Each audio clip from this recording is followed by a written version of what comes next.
বন্ধুরা আজকে নাতা দিচ্ছি, সরস্বতী পুজো তো চলে এলো, তাই একটু বাড়িতে নাতা দিচ্ছি। এইখানেই পুজো হবে, এই বাইদাবাতে।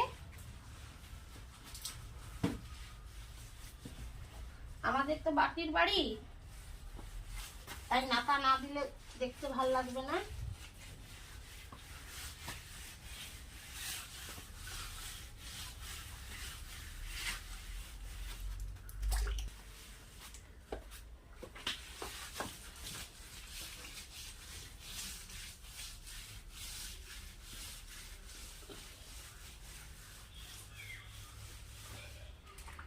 মাটিতে একটাই ভালো, বালি সিমেন্ট দিতে হয় না, কাদা আর গোবর দিয়ে নাতা দিচ্ছি।